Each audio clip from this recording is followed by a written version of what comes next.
Imaginez un médecin qui a choisi la pauvreté et le service désintéressé plutôt que la richesse et le confort. Découvrez l'histoire inspirante de Saint Joseph Moscati, un homme de Dieu au cœur immense. Bienvenue sur la chaîne Message Divin, où nous partageons les enseignements de Dieu Tout-Puissant. N'oubliez pas de vous abonner pour ne manquer aucun message de foi et d'espoir. Au début du XXe siècle, en Italie, un homme se leva pour incarner la charité et la dévotion. Son nom, Joseph Moscati, un médecin au service de Dieu et des plus démunis. Saint Joseph Moscati est né le 25 juillet de 1880 à Benevento, en Italie. Il était le 7e enfant d'une famille de 9 enfants. Son père, Francisco Moscati, était un juge respecté, et sa mère, Rosaria de Luca, descendait d'une noble famille. Ses parents étaient des catholiques fervents et l'ont baptisé chez eux, le jour de la fête de Saint Ignace de Loyola. Dès son plus jeune âge, Joseph a été élevé dans la foi et la piété.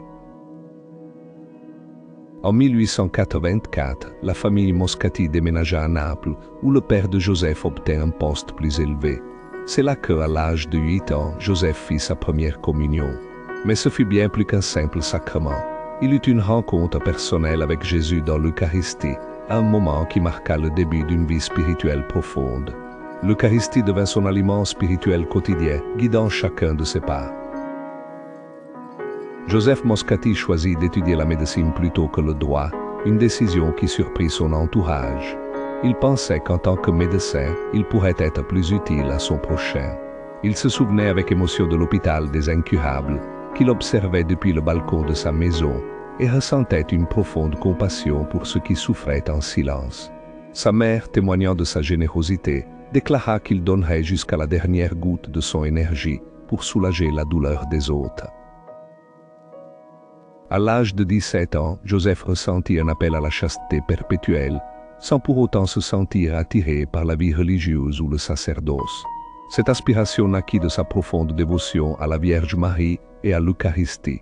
Il pressentait que sa vocation serait celle d'un laïc engagé dans l'Église.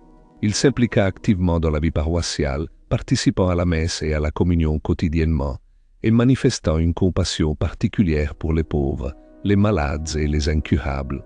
Il comprit que la vie est éphémère et que seul le ciel est éternel. Dans sa jeunesse, le frère de Joseph, Alberto, commença à souffrir d'épilepsie. Joseph prit alors en charge les soins de son frère, lui consacrant des heures et des heures de son temps. Ce dévouement renforça encore son désir d'étudier la médecine. Il obtint son diplôme de docteur en médecine à l'université de Naples en 1903, à l'âge de 23 ans, grâce à son travail acharné et à la volonté de Dieu, selon ses propres termes.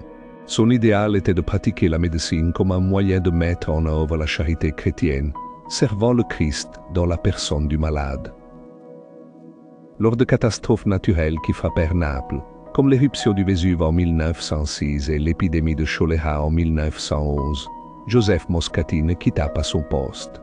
Au contraire, il se plaça en première ligne, prodiguant ses soins avec un dévouement héroïque aux blessés et aux malades. Il fut surnommé le médecin des pauvres à Naples, car il ne se préoccupait pas seulement de la maladie et de son traitement, mais aussi de la dignité chrétienne du patient, transformant sa profession en un véritable apostolat. Saint Joseph Moscati s'éteignit à l'âge de 47 ans, le 12 avril de 1927, consumé par son dévouement au travail. Il avait prédit sa propre mort. Peu après son décès, un processus de béatification fut initié. Son corps est aujourd'hui vénéré dans la nouvelle église de Jésus à Naples, où de nombreuses guérisons miraculeuses sont rapportées. Son exemple nous inspire à aimer et à servir notre prochain avec compassion.